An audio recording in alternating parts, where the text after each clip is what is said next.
시청자 여러분 안녕하십니까. 1월 물가가 5% 넘게 올라서 석 달 만에 상승폭이 커졌습니다. 전기와 가스, 수도 등 공공요금 인상이 전체 물가를 끌어올린 것으로 분석됩니다. 자세한 내용 취재기자 연결해서 알아보겠습니다. 이형원 기자. 네, 경제부입니다. 네, 지난달에도 물가가 많이 올랐는데 어느 정도입니까? 1월 소비자 물가지수는 110.11로 지난해 같은 달보다 5.2% 올랐습니다. 한 달 전인 지난해 12월 상승률 5.0%보다도 0.2%포인트 높습니다. 물가 상승폭이 전달보다 커진 건 지난해 10월 이후 석 달 만입니다. 12월 대비 물가 상승률은 0.8%로 집계됐습니다. 직전 달과 비교했을 때 물가 상승률은 지난 2018년 9월 이후 가장 높았습니다. 네, 물가가 고공행진하고 있는데 그 원인은 뭡니까? 네, 공공요금 인상이 물가를 끌어올리고 있는 것으로 분석됩니다. 지난달 전기, 가스, 수도 요금은 1년 전보다 28.3%나 급등했습니다. 관련 통계 작성이 시작된 2010년 이후 최고치를 기록한 겁니다. 특히 지난해 세 차례에 이어 올해 첫 달에도 전기요금이 오른 영향이 컸습니다. 앞서 정부는 올해 1분기 전기요금을 킬로와트 시당 13.1원 올렸는데 지난 한 해 인상된 전기요금이 19.3원인 점을 고려하면 인상폭이 가팔랐던 겁니다. 이에 지난달 전기요금은 전달보다 9.2%, 1년 전보다는 29.5%나 뛰었습니다. 이렇게 전기, 가스, 수도 요금이 급등하면서 물가 상승에 영향을 준 겁니다.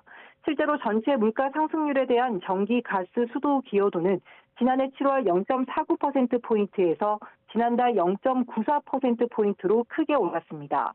정부는 당분간 물가가 이렇게 높은 수준을 유지할 것으로 내다봤습니다. 추경호 부총리는 수출 부진 속에 고물가까지 이어져 우리 경제 불확실성이 여전히 높다고 진단했습니다. 이에 긴장을 늦추지 않고 시장 모니터링을 강화하고 최적의 정책 조합을 모색해 나가겠다고 강조했습니다. 지금까지 경제부에서 전해드렸습니다. 네, 미국이 기준금리를 0.25%포인트 올리기로 했습니다. 긴축 기조를 이어는 갔는데 시장에선 금리 인상이 머지않아 멈출 거라는 기대감이 나왔습니다. 파월 의장이 처음으로 물가 상승률 둔화를 언급한 영향입니다. 워싱턴에서 권준기 특파원의 보도입니다. 연방준비제도가 지난해 3월 이후 8번째 기준금리 인상을 단행했습니다. 0.25%포인트 금리를 올리며 금리 상단을 4.75%로 높였습니다. 지난해 0.75%포인트 자이언트 스텝을 이어가던 데 비하면 베이비 스텝으로 보폭을 줄였지만 지난 2007년 10월 이후 최고 금리를 찍었습니다. 우리나라와 금리 격차는 최대 1.25%포인트로 벌어졌습니다. 연준은 최근 인플레이션이 잡히고는 있지만 여전히 높은 수준이라며 아직 금리 인상을 멈출 때가 아니라고 밝혔습니다. 다만 파월 의장은 앞으로 두어 번 더 금리를 올리면 적절한 수준이 될 거라고 말해 금리 인상 터널의 끝이 보인다는 걸 시사했습니다. So we've raised rates 4.5 percentage points, and we're talking about a couple of more rate hikes to get to that level we think is appropriately restrictive. 파월 의장의 현재 물가에 대한 평가도 주목됐습니다. 처음으로 디스인플레이션, 물가 상승률 둔화를 언급해 정책 전환 기대감을 더하게 했습니다. We can now say, I think, for the first time, that the disinflationary process has started. We can see that, and we see it really in goods prices so far. Goods prices is a big sector. 연준의 금리 발표 전까지만 해도 하락세를 이어가던 뉴욕 증시는 파월 의장의 물가 발언 직후 상승세로 돌아섰습니다. 나스닥이 2% 급등하는 등 미 증시 3대 지수 모두 상승 마감했습니다.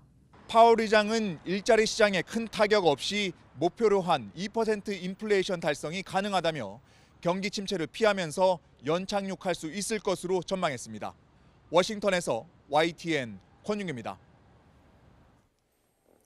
네, 우리 금융시장도 반기는 분위기입니다. 주식시장은 반등하고 원달러 환율은 큰 폭의 내림세로 거래가 이어지고 있습니다. 취재기자 연결합니다. 김지성 기자.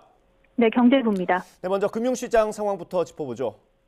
네, 오늘 코스피는 어제 종가보다 1.3% 넘게 오른 2,480선에서 거래를 시작했습니다. 지금은 상승분을 일부 반납하고 2,455선에서 움직이고 있습니다. 코스닥 지수도 어제보다 크게 오르며 장을 시작했는데요. 현재 1%대 오름세를 이어가고 있습니다. 반대로 원달러 환율은 크게 하락하는 분위기입니다. 어제 종가보다 11.3원 내린 1,220원으로 거래를 시작한 뒤 오전 한때 1,216원대까지 내려왔습니다. 지금은 1219원에서 움직이고 있습니다. 미국 연방준비제도가 이번 회의에서 고강도 인상에서 벗어나 0.25%포인트만 높이면서 시장이 반색하는 것으로 풀이됩니다. 제롬 파월 연준 의장은 앞으로 2차례가량 기준금리를 더 높이는 방안을 논의하고 있다면서도 고물가가 둔화하는 과정이 시작됐고 과도하게 긴축할 생각은 없다고 설명했습니다. 한국은행은 이승원 부총재 주재로 진행한 시장 상황 점검 회의에서 미국 시장에선 이번 파월 의장의 발언을 완화적으로 분석했다고 평가했습니다. 네, 그럼 우리가 금리를 정하는 데도 당연히 영향을 미치겠죠? 네, 한국은행은 지난달 금융통화위원회 회의를 통해 기준금리를 또 한 번 높였었죠. 이번 달 23일에도 회의가 예정돼 있는데요. 미국이 기준금리를 0.25%포인트만 높이면서 한층 부담을 덜게 됐다는 평가가 나옵니다. 미국과의 금리 역전폭이 커질수록 자본 유출 우려가 커지기 때문인데 미국이 속도 조절에 나섰고 경기 침체 속도도 빨라진 만큼 이번 금융통화위원회에선 기준금리를 동결할 가능성이 커졌다는 분석이 나옵니다. 다만 좀처럼 잡히지 않는 물가는 변수가 될 전망입니다. 지난달 소비자 물가는 가파른 공공요금 인상의 여파로 1년 전보다 5.2%나 치솟았습니다. 여기에 미국이 속도 조절에 나섰다고 해도 미국과의 금리 격차가 최대 1.25%포인트까지 벌어졌다는 점도 부담입니다. 금통위원들 사이에서도 기준금리 추가 인상을 놓고 의견이 팽팽한 상태라 이번 달에도 기준금리를 인상할 여지는 충분히 남았다는 전망이 나옵니다. 지금까지 경제부에서 YTN 김지선입니다. 코로나19 신규 확진자는 16,000명대를 기록하며 목요일 기준 7개월여 만에 최소를 기록했습니다. 중국이 한국발 입국자에 대한 코로나19 PCR 검사를 시행하면서 자국민은 제외했습니다. 취재기자 연결합니다. 최명신 기자. 네, 최명신입니다. 네, 확진 규모가 어제와 비슷한데 감소 추세는 이어지고 있는 거죠? 네, 오늘 신규 환자는 16,000여 명으로 어제보다 3,000여 명 적습니다. 이틀 만에 다시 10,000명대로 내려왔는데요. 일주일 전과 비교해서 18,000명, 2주 전보다는 12,000명 이상 줄었습니다. 목요일 발표 기준으로는 지난해 6월 30일 이후 31주 만에 가장 적은 숫자입니다. 위중증 환자는 345명으로 사흘 연속 300명대를 기록했고 사망자는 36명 나왔습니다. 어제 다른 변이보다 전파력이 빠른 것으로 알려진 BN1이 국내 우세종이 됐다는 발표가 있었는데요. 방역당국은 국내 유행이 정점을 지나 감소 추세에 있는 만큼 BN1이 국내 유행 상황이나 중증도 증가에 크게 영향을 주지는 않을 것으로 판단했습니다. 당국은 실내 마스크 착용 의무 전면 해제 시점을 두고 일부 논란이 있는 것과 관련해선 시기를 단정해서 말할 수 없다고 밝혔습니다. 당국은 현재 심각인 코로나 위기 단계가 경계나 주의로 하향 조정되는 경우나 코로나19 법정 감염병 등급이 2급에서 4급으로 떨어지는 경우 마스크 착용 의무를 전면 해제할 수 있다는 방침입니다. 중국이 어제부터 한국발 입국자에 대한 코로나19 PCR 검사를 예고대로 시행했는데요. 자국민은 제외하고 한국인 등 외국인에 대해서만 PCR 검사를 진행했습니다. 중국 방역당국은 한국발 항공기에 탑승한 승객들을 대상으로 PCR 검사를 실시했는데 중국인들은 검사 대상에서 제외했습니다. 중국인 탑승객을 먼저 내리게 한 다음 한국인 등 외국인 승객을 별도 통로로 이동시켜서 PCR 검사를 시행한 것도 있었습니다. 다만 우려했던 것처럼 검사 결과가 나올 때까지 공항에 대기하진 않았고 비용도 무료였습니다. 추 양성으로 판명될 경우 자택이나 숙소에 격리하도록 통보하는 방식이었습니다. 중국이 한국발 입국자 가운데 자국민만 검사 대상에서 제외한 건 이번 조치가 방역보단 한국에 대한 보복성 조치임을 노골적으로 드러낸 것으로 풀이됩니다. 현재 한국은 중국발 입국자에 대해 국적과 상관없이 PCR 검사를 실시하고 있습니다. 지금까지 사회부에서 YTN 최명순입니다. 다음 달 차기 당대표를 뽑는 국민의힘은 오늘 후보 등록을 시작으로 본격적인 선거 일정에 돌입합니다. 민주당은 오늘 의원총회를 열고 이상민 행정안전부 장관에 대한 탄핵소추안을 당론으로 발의할지를 결정할 예정입니다. 취재기자 연결합니다. 권남기 기자. 네, 국회입니다. 네, 차기 당대표를 뽑는 전당대회를 앞둔 국민의힘 오늘부터 후보 등록을 시작합니다. 어떤 당권 주자들이 후보로 등록했습니까? 네, 국민의힘은 오늘부터 이틀 동안 전당대회 후보 등록을 진행합니다. 김기현, 안철수, 조경태 의원 등은 잇따라 오늘 오전에 후보 등록을 했는데요. 김기현 의원은 등록 이후 경쟁주자 안철수 의원을 겨냥해 대통령을 자신의 선거에 끌어들여 악용하는 모습은 적절치 않다고 날을 세웠습니다. 대통령을 본인의 당 대표 선거에 자꾸 끌어들여서 그것을 악용하는 모습으로 비치는 것은 좋지 않다. 네, 이런 가운데 당내 친윤그룹 핵심으로 꼽히는 장제원 의원은 차기 당 지도부에서 어떠한 임명직 당직도 맡지 않겠다며 사무총장설에 대한 정면 반박에 나섰고, 역시 신윤기 핵심인 이철규 의원은 안철수 의원을 겨냥해 스스로 가짜 윤심팔이를 하는 모습이 볼썽사납다고 강하게 비판했습니다. 안철수 의원은 이런 공세에 대해 윤 대통령이 직접 윤심은 없다고 했다며 윤심팔이가 아닌 대통령의 힘이 되는 후보가 되겠다, 윤 대통령과 자신은 최상의 조합이라고 맞받았습니다. 함께 시작했었던 그 정권 교체, 그 완성이 바로 내년에 총선 승리라고 생각합니다. 윤과 안은 최상의 조합이라고 생각합니다. 친일 이준석계로 분류되는 천하람 순천갑 당협위원장은 내일 후보 등록을 할 예정인데, 오늘 아침 라디오에선 김기현, 안철수 두 당권 주자를 모두 겨냥해 날선 비판을 쏟아냈습니다. 내가 유리하다 아무리 얘기해봤자 그렇다고 해서 총선 승리하는 거 아니에요. 단체로 막 연판장 돌리고 하는 거, 이런 것들, 그게 과연 정치입니까? 이번 후보 등록으로 당대표와 함께 지도부를 구성하는 최고위원 주자들의 윤곽도 점차 드러나는 가운데, 컷오프는 당대표 4명, 최고위원은 8명 초과 등 후보자 수에 따라 진행 여부가 결정됩니다. 자, 그리고 민주당은 이상민 장관에 대한 탄핵안과 김건희 여사에 대한 특검을 동시에 추진하고 있다고요.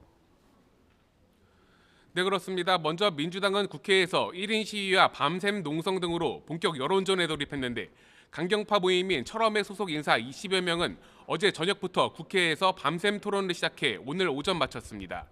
이들은 토론 이후 기자들과 만나 국민의 3분의 2가량이 특검 도입에 동의한다며 반드시 국민을 대신해 관철할 일이라고 특검 추진 의지를 거듭 밝혔습니다. 김건희 여사의 주가 조작 혐의와 관련된 특검 도입은 이제는 반드시 우리 민주당이 국민을 대신해서 관찰해야 될 일이다라고 생각을 합니다. 네, 민주당은 이와 함께 오늘 오후 본회의를 마친 뒤 의원총회를 열고 이상민 행정안전부 장관에 대한 탄핵 소추안을 당론으로 발의할지 결정할 예정입니다. 반면 국민의힘은 야당의 김건희 여사 특검 주장에 대해 지난 정권에서 검찰을 장악하고 마구잡이 수사를 할 때도 기소를 못했던 사건이라며 강경파가 무리한 주장을 할수록 민심과 멀어질 것이라고 강하게 비판했습니다. 어디든지 강경파가 조직 전체를 망칩니다. 민주당이 연속해서 선거에 패배한 원인이 어디에 있는지 아직도 잘 알지 못하고 있는 것 같습니다. 이번 주말 장외투쟁 등 검찰의 이재명 대표 수사에 맞서는 민주당의 행보가 빨라지는 가운데, 여당이 김건희 여사 특검에 정면으로 반발하면서 여야 공방은 앞으로 더욱 거세질 것으로 보입니다. 지금까지 국회에서 전해드렸습니다. 민주당 이재명 대표가 쌍방울의 대북 송금 과정을 수시로 보고받았다는 진술을 검찰이 확보했습니다. 이와 함께 쌍방울이 북한의 여러 사업을 따내는 대가로 북측에 1억 달러를 지원하기로 했던 것으로도 확인됐습니다. 김태원 기자의 보도입니다. 과거 이재명 경기도지사와 통화한 적도 없다던 김성태 전 쌍방울 회장이 입장을 확 뒤집으면서 답보 상태였던 검찰 수사도 탄력을 받고 있습니다. 현재 검찰 수사의 초점은 지사였던 민주당 이재명 대표가 쌍방울의 대북 송금 과정을 얼마나 인지했느냐에 맞춰져 있습니다. 김 전 회장은 최근 조사에서 이화영 당시 경기도 평화부지사가 대북 송금 과정을 이 대표에게 수시로 보고했다고 진술한 것으로 확인됐습니다. 이 전 부지사가 지난 2019년 1월 중국 선양에서 열린 한국기업간담회에 참석하기 전 김 전 회장 자신과 동행한다는 사실을 이 대표에게 보고했다고 진술했고, 간담회 이후 가진 술자리에서 이 전 부지사가 이 대표에게 전화를 걸어 자신이 500만 달러를 내기로 해 잘됐다는 취지로 보고했다고도 말한 것으로 드러났습니다. 이후 이 대표가 전화를 바꿔 자신에게 고맙다고 말했다는 게 김 전 회장의 최근 진술입니다. 이 500만 달러는 경기도의 북한 스마트팜 지원 사업을 위한 명목이었다고 김 전 회장이 주장하고 있습니다. 이와 함께 검찰은 같은 해 5월 쌍방울이 북측에 1억 달러를 지원하겠다는 협약을 체결한 사실도 확인했습니다. 협약서에는 나노스 등 쌍방울 계열사가 북한의 히토류 개발과 철도 건설 사업권을 받는 대가로 명시돼 있습니다. 단, 대북 제재가 풀려야 한다는 전제가 있었습니다. 그의 말에는 경기도가 북한에서 이 대표를 초청해달라는 내용의 공문을 북측에 보낸 사실도 있었는데 이 시기는 김 전 회장이 이 대표의 방북 성사 비용으로 300만 달러를 북측에 건넸다고 주장한 시기입니다. 이 대표가 대북 송금 과정을 인지했다는 데 무게를 둔 검찰 수사는 이 대표가 이를 어떻게 활용했느냐에 맞춰질 것으로 보입니다. YTN 김태원입니다. 김성태 전 쌍방울그룹 회장이 지난 대선 결과를 놓고 이화영 전 경기도 평화부지사에게 울분을 토했다고 검찰에 말했습니다. 수원지방검찰청은 지난해 3월 대선이 끝난 뒤 이 대표가 대선에서 졌고 방북도 못했다며 이 전 부지사에게 울분을 토했다는 취지의 김 전 회장 진술을 확보했습니다. 김 전 회장은 자신이 실망감을 드러내자 이 전 부지사가 자신 앞에서 이 대표와 통화했고 이 대표가 국회의원이나 당대표가 되면 쌍방울이 억울한 일은 없을 거라 전했다고 덧붙였습니다. 앞서 김 전 회장은 지난 2019년 경기도의 북한 스마트팜 지원 사업 명목과 이 대표 방북을 위해 북측에 모두 800만 달러를 보냈다고 검찰에서 진술한 바 있습니다. 신형 휴대전화 판매를 위해 구형 아이폰의 성능을 일부러 떨어뜨렸다는 의혹에 대해 애플이 국내 소비자들에게 손해를 배상할 책임이 없다는 1심 판단이 나왔습니다. 서울중앙지방법원은 오늘 소비자 9,800여 명이 애플을 상대로 낸 손해배상 소송 선고 기일에서 원고 패소로 판결했습니다. 판결 이후 소송을 낸 소비자 측은 판결문을 검토해 항소 여부를 검토하겠다면서도 소송 과정에서 애플 측이 일부 서류를 내지 않았는데도 패소 판결이 내려지는 등 미국과 달리 증거 개시 제도가 없는 한계가 드러났다고 밝혔습니다.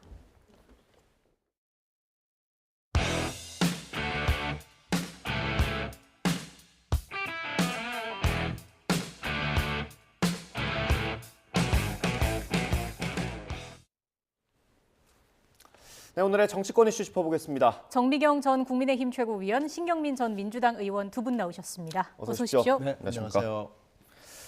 네, 오늘 국민의힘 전당대회 얘기부터 해볼 텐데요.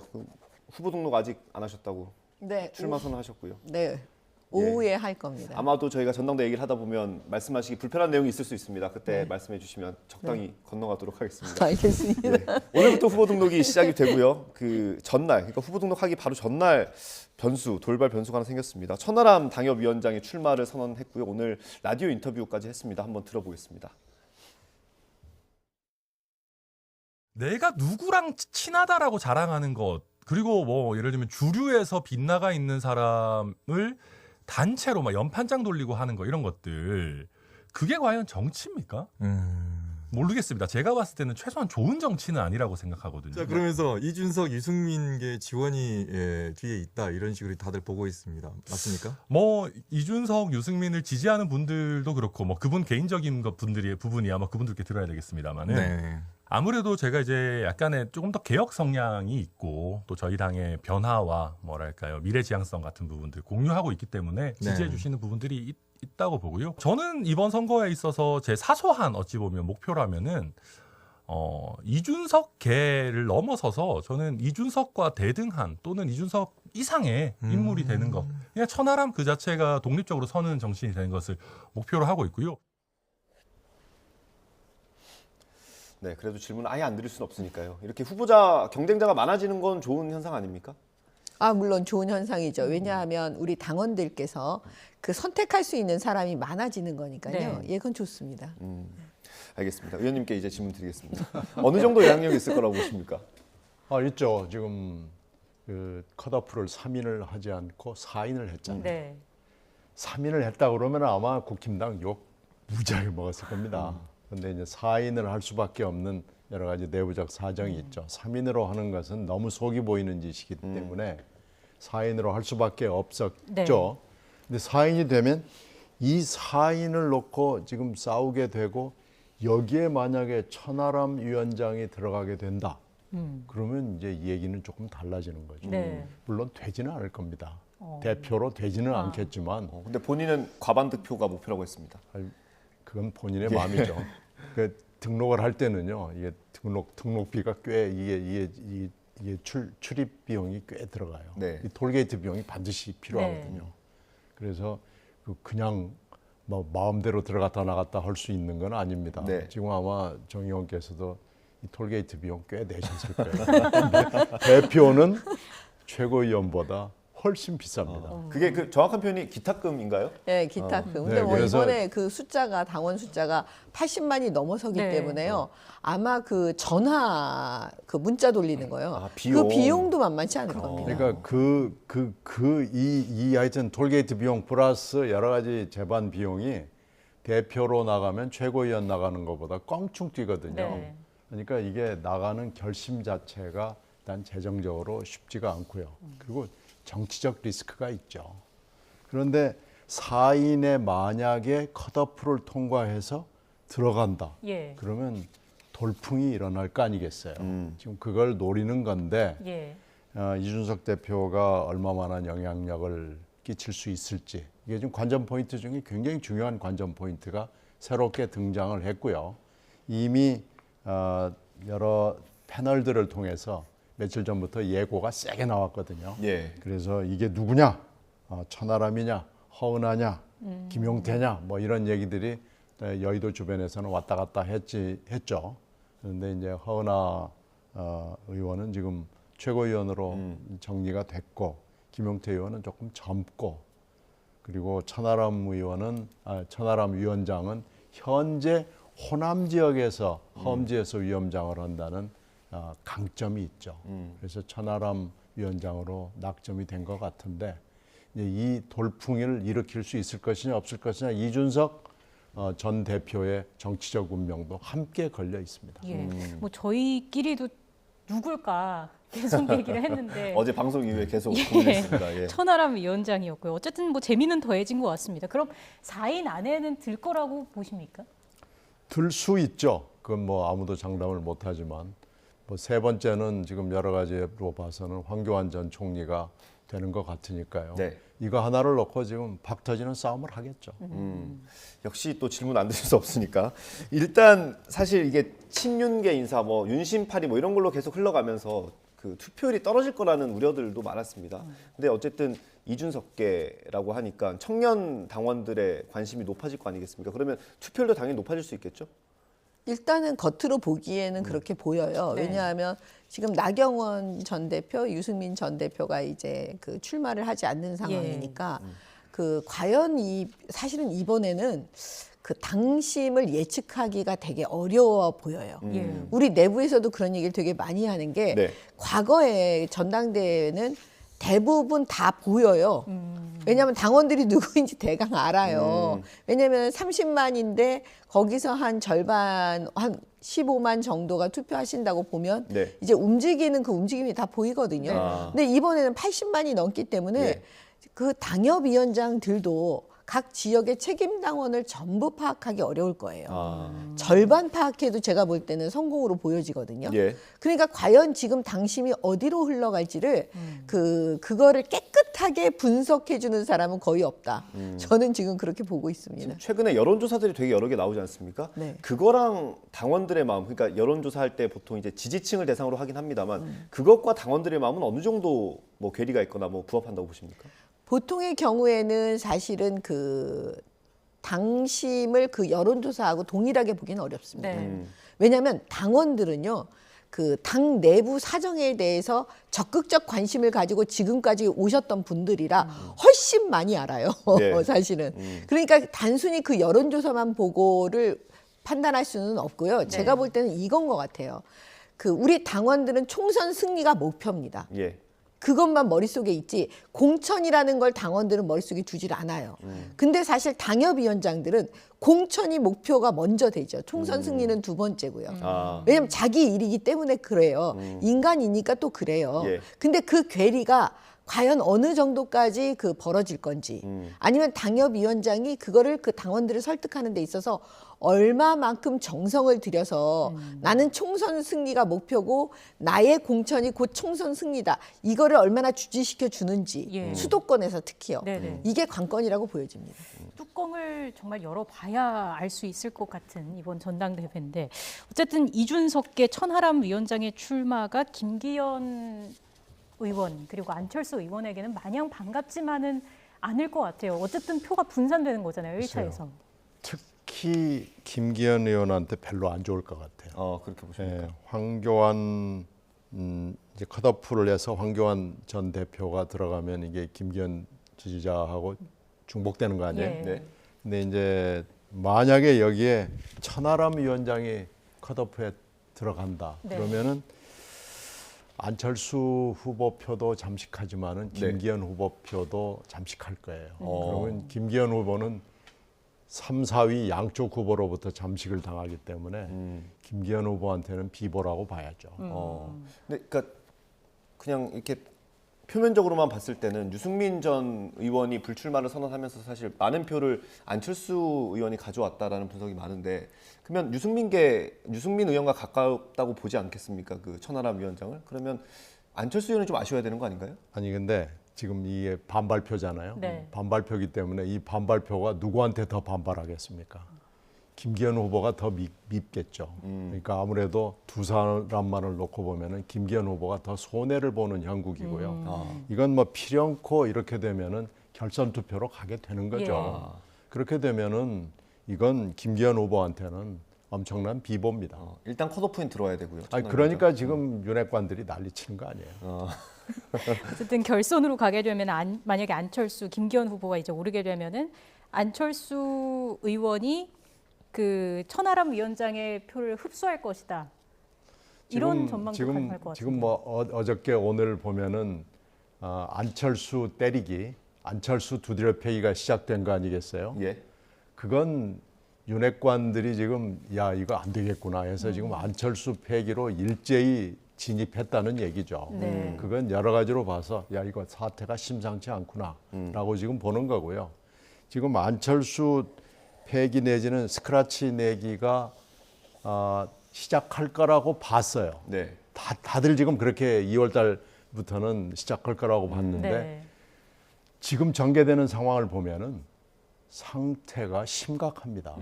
이건 뭐 나경원은 집단 린치로 몰아낸 거 아니겠어요? 그리고 유승민은 사실 1년은 좀 안 됐지만 그 1년 가까이 전부터 시작해서 팔다리 잘라내기를 해서 이번에는 뭐 도저히 안 되겠다 해서 유승민은 자동 아웃이 된 거고 이준석은 생매장이 된 거고 그런데 안철수는 그렇게 할 만한 약점이 없는 후보라고 지금 보는 거 아니에요. 그래서 안철수 후보는 막 두드려 패기로 지금 나오는 겁니다. 근데 안철수 후보는 아마 지금 기분 좋을 겁니다. 맞는데 그 맞는 게 사실은 그렇게 기분 나쁘지는 않을 거예요. 두드려 패면 팰수록 표는 들어온다 이렇게 볼 겁니다. 그렇습니다. 말씀하신 거에 부합하는 녹취를 저희가 하나 준비했습니다. 안철수 의원 그리고 김기현 의원 인터뷰인데요. 이어서 들어보겠습니다. 윤 대통령님께서 직접 말씀하셨습니다. 윤심은 없다고 말씀하시지 않았습니까? 근데 저는 오히려 윤심팔이를 하는 것이 아니라 윤힘이 된 후보가 되겠다고 말씀을 드렸습니다. 그래서 그건 포인트를 잘못 짚으신 말씀 아닌가 생각합니다. 윤한연대가 없었으면은 어떻게 지난번 대선 때 그렇게 후보 단일화가 됐겠습니까? 후보 단일화가 윤한연대 아니었습니까? 안철수 의원 측의 김영우 선대위원장하고 장제원 김기현 의원님과 가까운 장제원 의원과의 전화 통화 요 얘기가 이제 또 밖으로 불거져 나와서 이제 기사화가 됐잖아요. 의원님 알고 계시죠? 저도 기사를 보고 살았습니다. 하루 종일 뭐 대구에 있었기 때문에 기사를 보고 살았는데 그 기사를 보면서 저는 윤심 호소인이 등장한 거 아닌가 그런 생각이 좀 들었습니다. 계속 윤심팔이 하지 말라 막 하면서 저는 한 번도 윤심을 판 적이 없습니다. 저는 김심만 팔아왔지. 윤심 호소인이라는 얘기도 나왔고요. 이철규 의원이 SNS에 또 안철수 의원 겨냥하는 글을 올리기도 했고 오늘 아침 인터뷰 중에 하나 보니까 박수영 의원도 이제 친윤계 의원 아니겠습니까? 그렇죠. 인수위에 있었던 그 당시에 이제 안철수 인수위원장이 자리를 하루 동안 비웠던 적이 있잖아요. 그때 장관직 총리직을 제안했는데 단칼에 거절했다. 그래서 윤 대통령이 굉장히 화가 나 있었다. 이런 인터뷰까지 했더라고요. 뭐 그때 그런 얘기들 많이 돌았죠. 근데 그런 얘기 해봐야 어차피 그 뒤에 인수위원장을 하여튼 뭐 말로는 성공적으로 마쳤고 윤 정부 출범을 위해서 진력을 다했고 뭐 윤심뿐만 아니고 윤 옆에서 떠난 적이 없다고 계속 얘기를 하기 때문에 네. 윤핵관들이 이렇게 바로 하면서 두드려 패면요 표가 들어온다니까요. 그러니까 지금 아예 안철수 후보 입장에서는 그래 때려라 즐겁게 맞아주겠다 아마 이런 분위기일 겁니다. 장제원 의원이 최근 김기현 의원 좀 지원 사격에 나서는 모습을 보이기도 했잖아요. 이건 역시 좀 안철수 의원의 그 지지율 상승과도 연관된 거 아니냐 이런 분석이 많지 않습니까? 지금 윤핵관들이 자기들의 평가에 있어서 지금 너무 후한 겁니다. 윤핵관들이 더 이렇게 설치고 발호를 하면 할수록 본인들한테 마이너스가 되고요. 윤 정부의 성공을 위해서도 좋지 않아요. 그런데 안철수 후보를 도와주는 거지 이거 절대 김기현 후보 도와주지 않습니다. 예. 그 이런 윤심파리가 사실 한동안 그 윤심 경쟁이 좀 잦아드나 싶었는데 좀 다시 불붙는 것 같습니다. 여쭤봐도 될까요? 네. 아니 이제 그 당원들은 우리가 생각하는 또 언론이 바라보고 있는 것보다 훨씬 더 수준이 높으세요. 왜냐하면 제가 이제 전당대회를 치러 보니까 그 특히 이제 그 우리 전통 지지층이 가장 많이 있는 그 영남에 가보면 그걸 네. 알 수가 있어요. 그렇기 때문에 지금 뭐 파리 이런 단어는 저는 별로 쓰고 싶지는 않지만 대통령의 마음도 알 거고요. 그다음에 각 그 자기가 속한 지역의 국회의원의 마음도 알 거고요. 그다음에 이 지금 다가오는 총선이 얼마나 중요한지 안다니까요. 네. 그래서 저는 당원들을 믿어야 된다고 봐요. 모두 다. 이 지금 나와 있는 후보들도 그렇고 그다음에 그 누구나 다 이 당원들을 믿고 그다음에 당원들께 이제 이런 자기만의 방식으로 사실 선거 운동을 하는 거잖아요. 그걸 다 지켜보고 계시기 때문에 글쎄요. 뭐 선거 운동을 이쯤에서는 한번 다 각자 다 돌아보고 다시 한번 짜야 되지 않을까 그런 생각도 해봅니다. 예. 정 의원님 말씀하실 그 기회가 너무 적어서 빨리 다음 주제로 넘어가야 할 것 같은데 빨리 이재명으로 넘어가시는 게 어떨? 마지막으로 하나만 더 여쭤볼게요. 어쨌든 그럼 지금까지 말씀해주신 내용을 좀 쭉 종합을 해보면 일각에서 나오는 그 친윤 역풍 우려 이거랑 좀 연관지어서 볼 수 있을까요? 그렇죠. 지금 친윤들이 특히 윤핵관들이 너무 전략을 잘못 짜고 있어요. 좀 조용한 듯 하더니 다시 안 되겠다 싶으니까 지금 안철수 후보를 두드려 패기에 적극적으로 나섰는데요. 네. 지금 두드려 패는 것도 좀 요령 있게 패는 게 아니고 다 속보이게 지금 두드려 패잖아요. 더군다나 지금 정 의원이 나가는 이 최고위원들을 처음에는 싹쓸이 하겠다고 뭐 난리를 했습니다. 윤핵관들이. 근데 네. 지금 싹쓸이는 안 되는 것 같아요. 그래서 지금은 하여튼 그 지도부 회의를 장악할 수 있는 숫자를 확보하자로 아마 목표를 낮춰 잡을 수밖에 없는 상황까지 지금 와 있는 걸로 돼 있습니다. 그러니까 윤의 성공과 총선 승리라는 두 개의 토끼를 잡기 위해서 지금 어떻게 해야 되는 건지 모두 다 고민을 하고 있죠. 국민당, 국힘당 입장에서는요. 예. 그런데 윤핵관들은 뭔진 모르지만 작전이 좀 엉성하다, 어색하다, 네. 맞지 않다 이런 느낌을 여의도에서 다 가지고 있습니다. 마지막으로 하나만 더 여쭤보고 넘어가겠습니다. 그 이준석 전 대표가 지금 공개적으로 활동을 할 것 같더라고요. 그 김용태 전 최고의 후원 회장도 맡기로 했고요. 책 가지고 한다고 그러더라고요. 이번에 어느 정도 영향력을 발휘할 수 있을까요? 저는 이준석 대표가 직접 나오는 거하고 이준석 대표가 미는 후보가 나오는 거하고는 차이가 있다고 봅니다. 근데 밀기야 하겠지만 그게 얼마나 성공적일까요? 좀 약간 의문점이 있고요. 여기서 아마 이준석 대표의 정치적 성적표가 나올 텐데요. 대표는 좀 어려워 보이고요. 네. 최고위원회에서 성공을 할 수 있다면은 그게 아마 제일 큰 성과가 되겠죠. 한 명 정도만 들어가도 성공입니까? 아니면 2명은 들어가야 됩니까? 지금 기세로 봐서는 한 2명 들어가야 되는데 쉬워 보이지는 않습니다. 그럼 천하람 위원장은 어느 정도 득표를 해야 좀 성공이라고 볼 수 있을까요? 결정적 영향은 줘야 되겠죠. 만약에 미미한 영향을 줬다고 그러면 이준석 대표에게도 엄청난 상처가 될 겁니다. 예. 캐스팅 보트가 될 정도의 득표는 얻어야 된다라는 말씀으로 이해를 하겠습니다. 네. 기다리셨던 시간으로 넘어가겠습니다. 예. 이재명 대표 관련된 내용을 다뤄볼 텐데 김성태 전 회장이 지금 검찰 조사를 받는 과정에서 아마 진술을 굉장히 많이 바꿨고요. 지금까지 나온 내용을 보면 뭐 북한에 이재명 대표를 위해서 당시 방북을 위해서 300만 달러를 보냈다 이런 얘기까지 있는데 일단 지금까지 상황 어떻게 보고 계십니까? 김성태 전 회장의 진술을 어느 정도까지 믿을 수 있을지. 일단 김성태 전 회장의 진술은 거의 믿을 수밖에 없어요.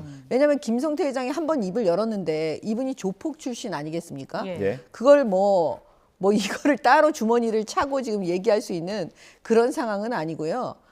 이거는 다 그냥 전부 다 저는 얘기하는 걸로 봐요. 그리고 그 부분에 대해서 추가로 믿을 수 있는 그 말의 신빙성을 담보하는 여러 가지 정황들을 또 김성태 전 회장이 다 풀고 있기 때문에 예. 그거를 지금 민주당이 반응하는 것처럼 소설을 쓰고 있네, 믿을 수 없네 이렇게 얘기해봤자 아무런 부질 없는 얘기에 불과하고요. 네. 예. 저는 지금 검찰의 수사는 탄력을 받고 있다.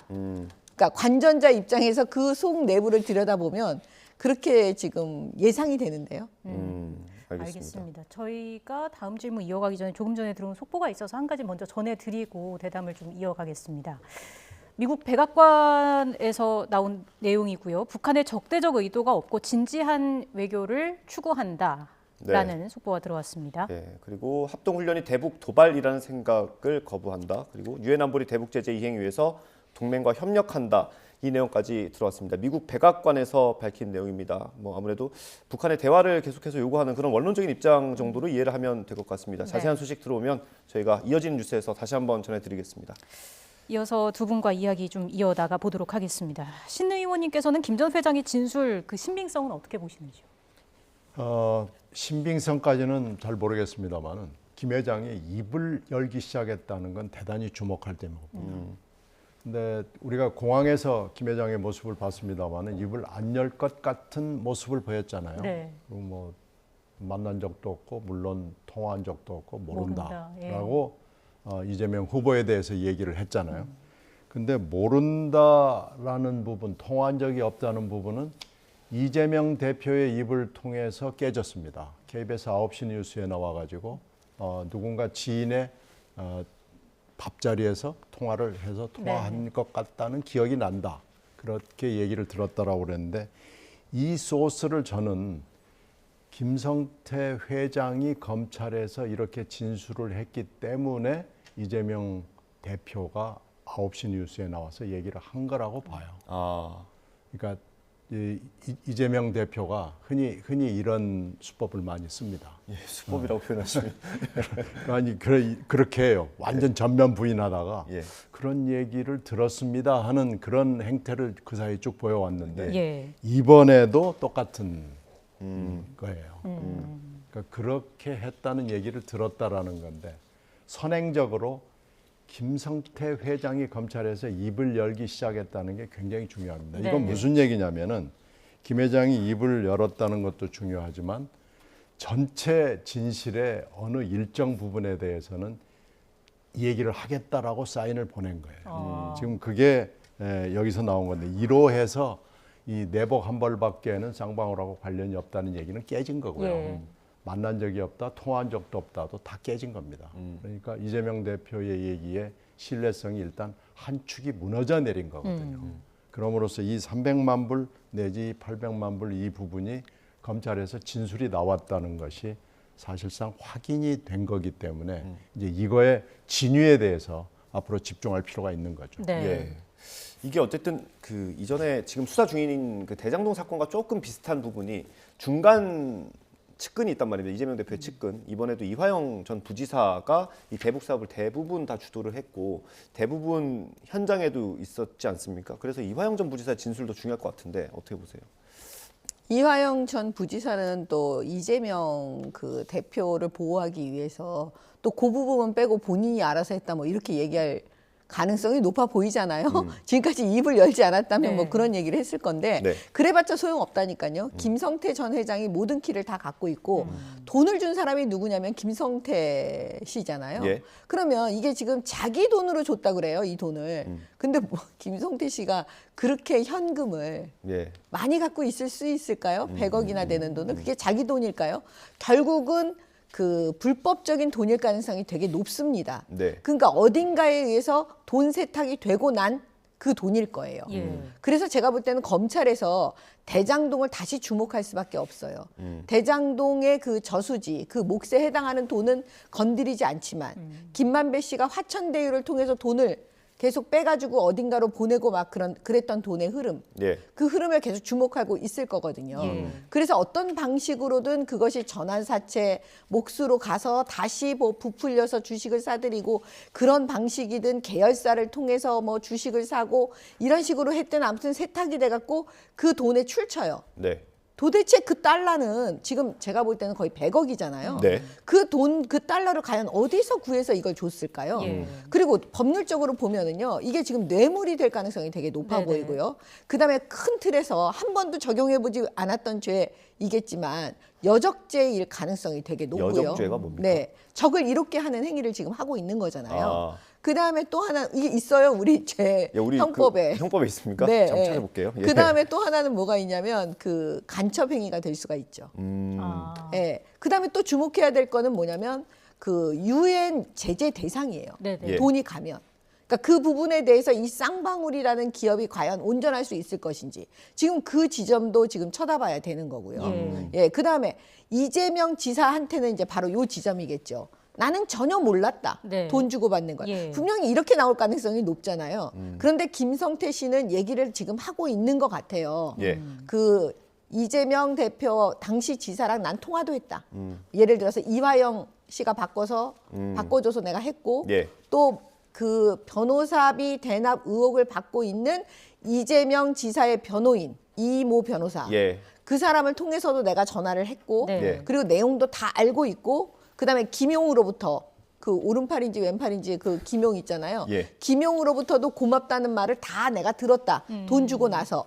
그다음에 핵심적인 건 뭐냐면요. 경기도가 공문을 보내요. 이재명 지사 이름으로. 그건 뭐냐면 내가 방북하겠다. 지금 딱 떨어지잖아요. 방북을 위해서 지금 그 300억 달러인가요?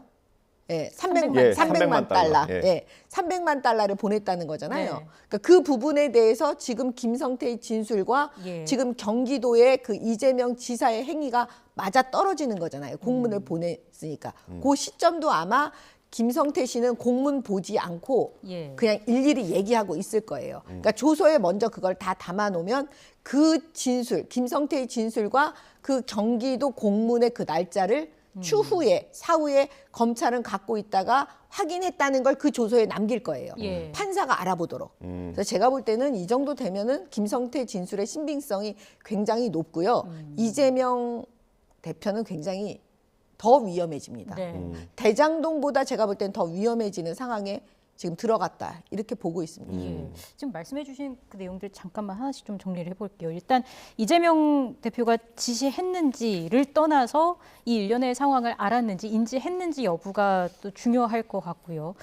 이 대표가 인지했느냐는 이제 제3자 뇌물죄 적용 가능성과도 관련이 돼 있기 때문에 또 규명이 돼야 하는 부분인 거고 이게 법조인이시니까 제3자 뇌물죄 이게 어떻게 적용이 되는 건지 그걸 조금만 더 설명을 해주세요. 원래는 이재명 이재명 대표는 그 당시에 본인이 지금 방북을 희망하는 거예요. 나 북한으로 가고 싶은데. 근데 이명박 대통령 회고록에도 다 나와 있어요. 북한에 가거나 정치인들이 김정은이를 만나려면 돈을 줘야 돼요. 그러면 그 돈을 요구했기 때문에 이명박 대통령은 그걸 차마 하지 못했어요. 그게 그 회고록에 나와 있다니까요. 그러면 지금 여기도 마찬가지로 그 대가로 돈을 줘야 되는 거예요. 뇌물을. 그러면 그 뇌물을 원래는 이재명 대표가 줘야 되잖아요. 근데 그걸 제3자를 통해서 주는 거죠. 알겠습니다. 말씀하신 중간 제가 여적죄를 좀 찾아봤어요. 이거 포털에 있는 내용이긴 합니다만 적국과 합세해서 대한민국의 항적한 행위를 여적죄로 규정하고 있다. 그런데 여기에 단서로 달려있는 게 보통 전시가 아니면 적용이 어렵다 이런 표현이 있긴 합니다. 그거는 뭐 나중에 검찰 수사 결과를 좀 지켜보면 될 것 같고요. 제3자 뇌물죄 얘기가 벌써 나옵니다. 의원님 어떻게 판단하십니까? 이거 하여튼 증거의 문제이기 때문에 검찰 수사를 지켜봐야 되고요. 검찰이 설명하는 게 아니잖아요. 흘러나오는 얘기인데 검찰이 물론 소스일 것 같기는 하지만 증거를 가지고 얘기하는 건 아니고 진술을 가지고 얘기하는 거죠. 특히 대북 사업의 특징은요. 저도 회사를 다니면서 대북 사업을 약간 해본 경험이 있어요. 네. 대북 사업은 특징이 있습니다. 첫 번째는 톱에 있는 사람한테 보고를 합니다. 그러니까 하는데 결정권자를 말씀하시는 그렇죠. 거죠? 예. 톱에 있는 사람한테 대면 보고를 합니다. 서류 보고를 하는 게 아니고요. 그러니까 뭔 얘기냐면은 근거가 매우 찾기가 어렵다는 겁니다. 근거를 최소화합니다. 그래서 아주 결정적으로 이건 회사가 문건을 가지고 돌아가지 않으면 안 되는 상황이 있을 때 문건을 만듭니다. 그러니까 그런 특징이 있어요.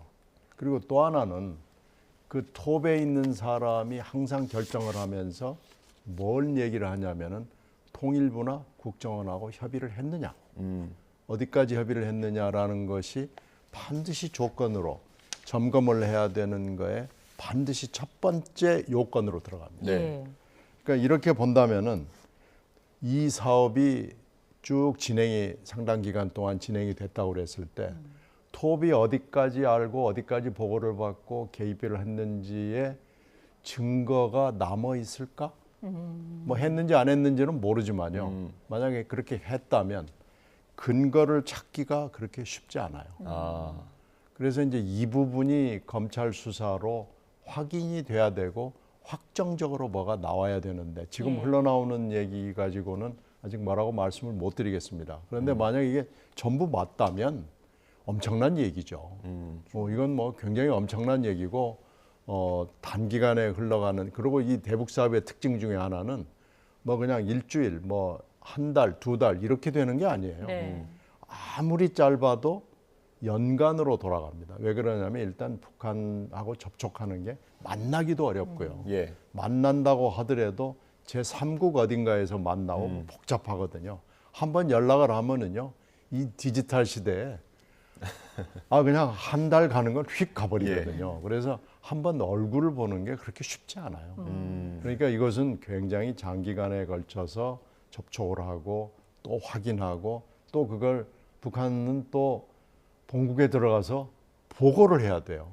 그럼 보고해서 나올 동안 또 기다려야 됩니다. 그래서 이것은 굉장히 장기간에 일어나는 일이기 때문에 그리고 이 근거가 남지 않기 때문에 서로 있다고 하더라도 확인을 하는 것이 그렇게 쉽지 않다. 그렇게 말씀드릴 수 있습니다. 뇌물에 약간 초점을 맞춰보면 이 측면도 있어요. 김성태 씨가 이재명 지사에게 뇌물을 준 거죠. 그 30억이 넘는 돈을. 근데 이재명 지사가 그거 나한테 주지 말고 북한에 줘라. 이렇게 얘기한 거죠. 그래서 가설입니다. 그래서 아까 저한테 질문하셨던 그 3자 뇌물죄를 이렇게도 구성이 가능한 거죠. 예를 들면 그 김성태 전 회장이 어떤 목적으로 이재명 당시 지사에게 이제 뇌물을 주려고 했는데 이재명 지사 쪽에서는 그럼 북한에다 줘라 이렇게 했을 수도 있다. 그런 가설을 말씀하시는 거죠. 근데 이건 역시 또 입증을 해내야 되는 거잖아요. 아니 근데 지금 사실관계는 어느 정도 나와 있죠. 왜냐하면 김성태 씨가 자기를 위해서 그 돈을 북한한테 준 게 아니라는 거잖아요. 지금 따로 32억 정도 돈을 준 거는 이재명 지사 측이, 이재명 지사가 나 북한에 가고 싶은데 그쪽에서 돈을 요구하니까 그 돈을 김성태 씨한테 주라고 한 거잖아요. 사실관계는 이미 나왔어요. 김성태 씨 진술에 의해서. 그리고 그 행위가 나왔어요. 왜냐하면 이재명 지사 측이 공문을 보냈잖아요. 나를 초청해 주세요. 근데 그 시점이 뭐냐면 돈을 먼저 주고 초청해 주세요 이렇게 간 거예요. 근데 그게 북한하고 다 짜고 한 거예요 지금. 그런 내용이 지금 사실관계는 전부 나온 것 같아요. 기본적 사실관계는. 근데 이제 그걸 확인하는 작업이죠. 이쪽에서 부인하니까. 원래 뇌물 받는 사람들은 다 부인해요. 자기가 뇌물 받았다고 얘기 안 하기 때문에 그건 검찰에서 이제 입증하는 건데 이미 돈을 준 사람, 뇌물을 준 사람 이 김성태 씨가 다 진술을 하고 있잖아요. 내가 예. 줬다고. 그렇기 때문에 이거 입증하기는 그렇게 어렵지는 않습니다. 알겠습니다. 지금까지 저희가 다룬 내용들이 이제 김성태 전 회장의 입이 열렸다라는 언론 보도를 통해서 다 나온 거고요.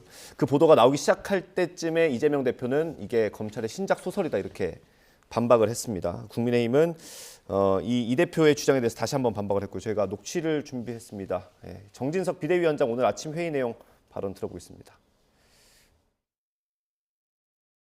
이재명 대표는 검찰의 대북 불법 송금 사건 수사를 검찰 독재 정치라고 공격하고 있습니다. 지금의 이재명 정치야말로 범죄 독재 정치 아닙니까?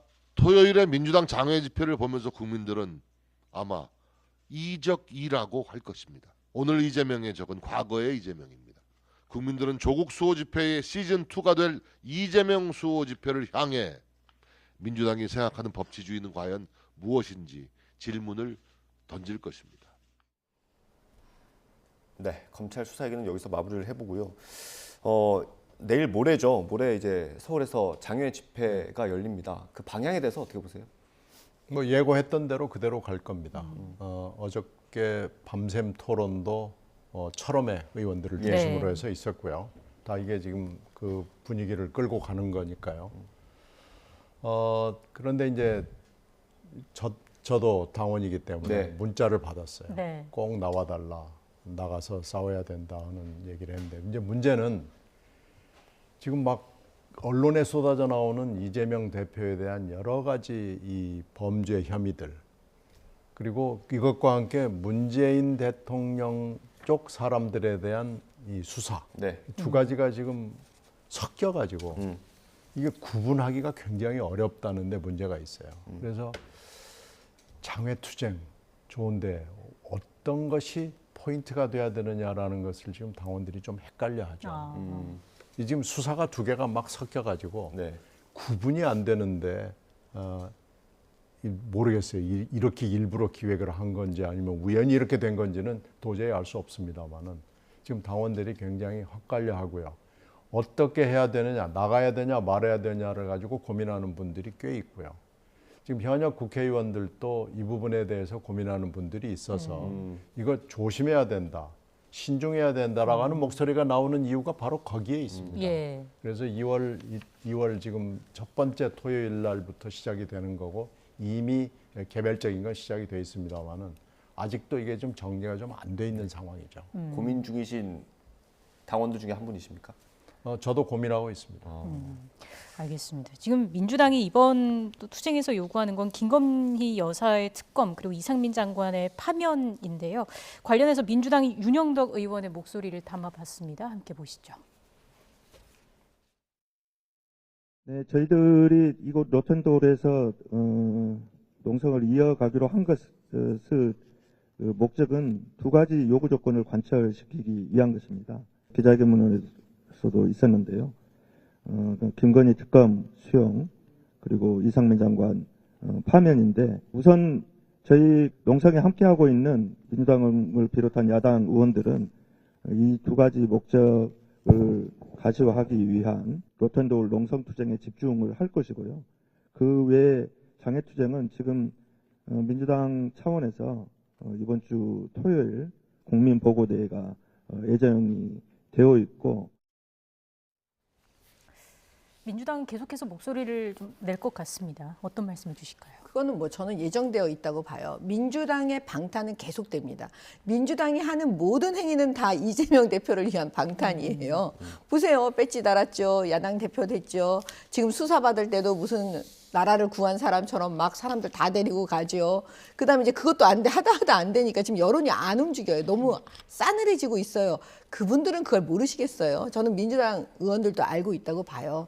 그러니까 이제 그래도 해야 되니까 방탄을 이제 로텐도홀에서 민주당 국회의원들이 다 저거 할까요? 저는 몇몇 분들만 계속 저걸 하겠죠. 이재명 대표를 위해서. 자, 바닥이 저거 다 공천을 위한 작업입니다, 사실은. 예, 그렇기 때문에 그 다음에도 또 방탄을 위해서라면 뭘 못할까요? 장외투쟁이요? 하겠죠. 그것도 할 거예요. 김건희 여사를 위한 뭐 특검 얘기가 계속 하잖아요.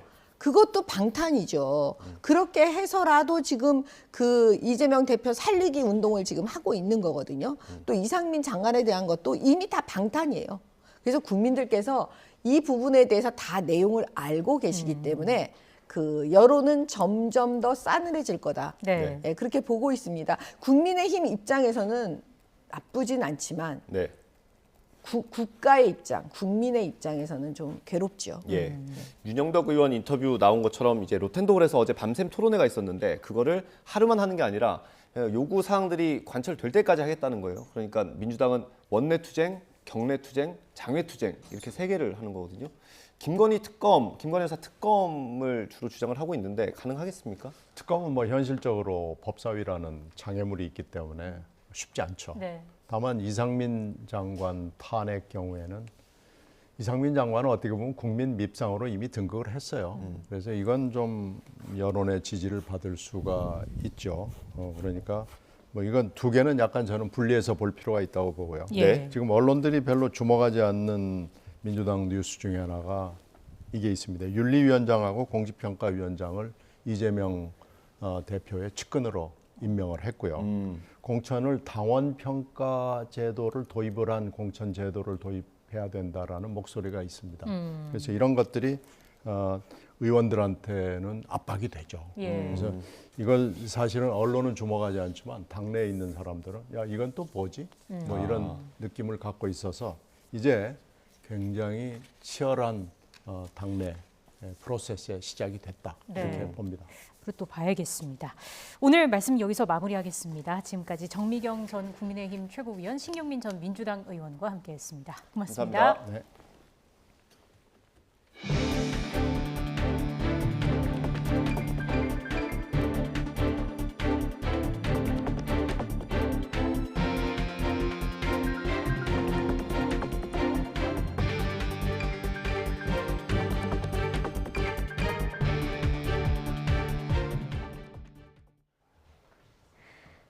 다시 겨울 추위가 찾아왔습니다.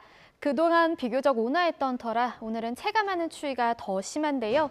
오늘 아침 영하 5.1도를 기록한 서울 기온, 한낮에도 영상 2도까지 오르는데 그치겠고요. 찬바람의 체감 온도는 영하권에 머물겠습니다. 심한 기온 변화에 대비 잘해주시기 바랍니다.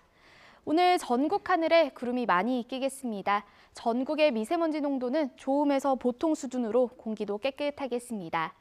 다만 동쪽 지방을 중심으로는 건조특보가 확대하고 있습니다. 바람도 약간 강하게 불면서 작은 불씨가 큰 불로 번질 가능성이 있으니까요. 산불 등 화재 예방에 힘써주시기 바랍니다. 오늘 낮 기온은 어제보다 2에서 6도가량 낮아 춥겠습니다. 서울 2도, 대전 4도, 광주와 대구 6도가 예상됩니다. 절기 입춘인 토요일까지 오늘과 비슷한 추위가 이어지겠고요. 이후에는 기온이 오름세를 보이며 예년보다 온화한 날씨가 찾아올 전망입니다. 날씨였습니다. 이어서 뉴스앤이슈 2부가 방송됩니다. 저희는 잠시 뒤에 돌아오겠습니다.